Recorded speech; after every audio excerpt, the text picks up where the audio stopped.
Hello, everyone. This is Romulus with Backpack Trader. We are paying a lot to fill our cars up, aren't we?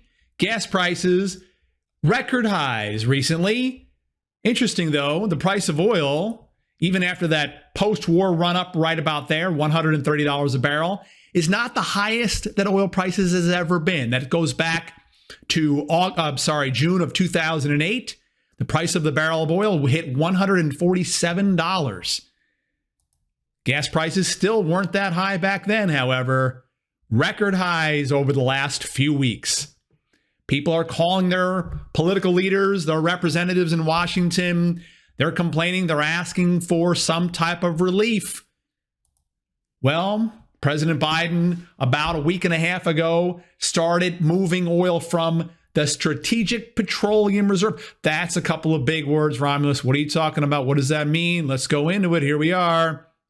The American government, along with most modern governments around the world, we buy and store oil for all kinds of reasons. Military emergencies, storms, or temporary price shocks like we're seeing right now. Up until a couple of weeks ago, the American government had just shy of 800 million barrels sitting in this Strategic Petroleum Reserve, or SPR. Going forward for the next 6 months, we are going to be releasing 1 million barrels of that SPR into the marketplace per day. 1 million barrels per day, which is a decent amount against the average consumption of the American economy on a daily basis. In addition, President Biden also announced a slight change in the ethanol mixing standards that go about. Every gallon of gas that is purchased and put into our cars in America contains at least some ethanol. Ethanol, what is that all about? Ethanol, it comes from corn. It is a fuel that gets added into the gasoline, and it comes from corn. We are changing, this is recently, a few days ago, changing the percent mix. Typically, the percent mix drops a little bit over the summer because of the heat. The higher temperatures creates a little bit more of a pollution situation. However, we are temporarily suspending that so that more corn can be utilized in the mix over the summer as opposed to the normal routine, which is a decrease of the mix. This is only a benefit to the corn farmers, however, because as you increase the percentage ethanol that you use, your fuel efficiency drops. So you have to burn more gas. Kind of silly, isn't it? But it doesn't matter. The government is being asked to do something. They want to be seen as doing something. Even if doing something is silly, wasteful, and nonsense, they are still doing something. That brings up the point of the day. We are going to continue to see price problems. Right here, corn trading at a new high. That's going to seep into the food price project. Wheat trading right near a new high. Soybeans trading right at a new high. Yes, oil prices are down from where they were a month and a half ago, but $104 a barrel? Are you kidding me? That's outrageous. Gas prices are still going to stay very high. Even if they peel off 5 or 10%, still at all-time record highs.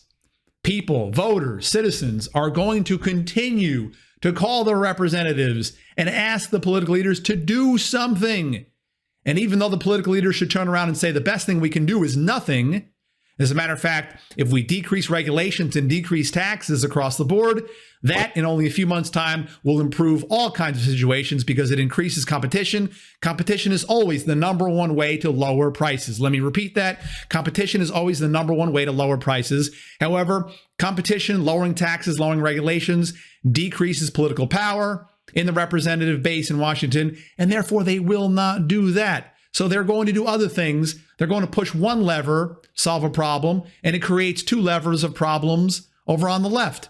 They're going to pull those two levers on the left. It's going to create three levers of problems on the right. Let's go to history. Your old buddy Romulus is a little bit of an old guy, 2,700 years old to be exact. I know something or two about history. Here, President Nixon. That's right, President Nixon, who happened to have the great misfortune of not only breaking regulations and laws during campaign season, also the president who sat astride the White House chair when America was experiencing the beginning stages, the early stages of the greatest inflationary spiral of our history. It just got worse from there, by the way. He left office in 1974, and it continued to become worse and worse until late 1981, early 1982, 8 years after he left. And it was a slow situation. Sometimes inflation would spike, like what we have been seeing right about now. Sometimes inflation would slow down. Then another problem would erupt. A government official would pull a lever, and two levers of problems would pop up somewhere else.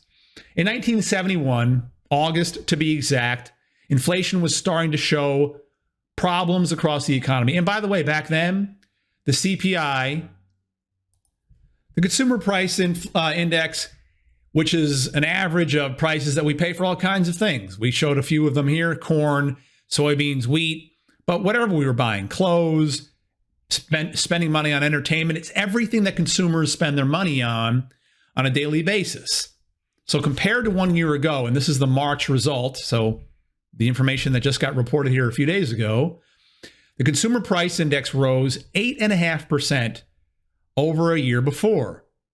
8.5%. Back in 1971, when the public was clamoring for some type of change to inflation, and Nixon reacted, we'll talk about that right here, the inflation number, the Consumer Price Index, was coming in at just under 6%. It was about 5.8%, lower than what we've seen right now. Again, 8.5%. So yes, people are going to clamor. They're going to shake. They're going to rattle. They're going to roll. They're going to ask for change. In August of 1971, the change that Nixon released to the public was a complete freeze on all price increases and wage increases. So small businesses, large companies, they couldn't raise their prices at all. And this was effective immediately. Like the next day, they announced it on a Sunday. Monday, they couldn't make any changes to prices at all, no matter what was going on with their own internal situations. And as employees, they might feel they were entitled to an increase, a wage, or a salary hike. They couldn't ask for that. It was against the law. There was no price increases for products or services, no wage or salary increases for employees or staff. Everything was frozen. This went on for 3 months and then dragged on in different forms and fashions and comings and goings over the next several years. And that created all kinds of massive problems in the economy. It might have solved one problem right there for a few days or a few weeks. But over the next several years, it proved to be totally disastrous. Disastrous to the economy. Farmers, for example, they couldn't get the prices that they needed in order to supply their hogs, their cows, their chickens. Farmers were drowning chickens, killing hogs and not selling them, pouring milk down the drain. That type of situation reverberated all throughout the American economy. If you want to know an example of what this can be like, I highly recommend you read a book called Atlas Shrugged by Ayn Rand. Atlas Shrugged by Ayn Rand. Yes, it's a fictional book. It was written in the 1950s. However, I read the book over 20 years ago. I never thought I'd actually see something like that. And then I watched Venezuela over the last 15 years. Venezuela descended into total anarchy and chaos. Just exactly what happened in the book. And these things are reflective of what we might be seeing here. The president, current President Biden, or the next president, they may not go to such an extreme as Nixon did by freezing all wage and price increases across the board. However, just like releasing oil from the Strategic Petroleum Reserve, we will, and the changes of the ethanol situation, we will see the government react. They will make changes. They will intervene in the economy. It's not something that's going to happen tomorrow. But over the next year, year and a half, you will see, mark your old buddy Romulus's words, you will see government officials making policy and law mistakes because they're being asked to do something. That something will long-term continue to have negative implications on the stock market itself. Okay? Right now, the stock market, since post-COVID, is sitting at the longest period of time it's taken to reclaim a new all-time high. This is going on almost 3.5 months in the S&P 500. It's going on 4.5, 5 months in the Russell 2000, and a mix of time frames depending on the index. And we could just be getting started here, folks. We could just be getting started. Between now and the end of September, The price lows that we saw right here back in late February, early March should be revisited. High probability a revisit of those lows. And there's a growing probability that they are taken out to the downside at some point in the next 5.5 months. And that's just the next 5.5 months. If policy mistakes continue to be made, such as getting in there and monkeying with oil markets, this can just drag on. Okay? This can just drag on. They kind of feed off of each other. Okay, that's enough of that situation. This is your old buddy Romulus coming into a long holiday weekend. Stock markets are closed, at least in the United States, tomorrow for Good Friday. I've got a lot of holiday celebrating planned. I hope you do as well. If you have any comments, questions, thoughts about anything we've talked about, post them right there.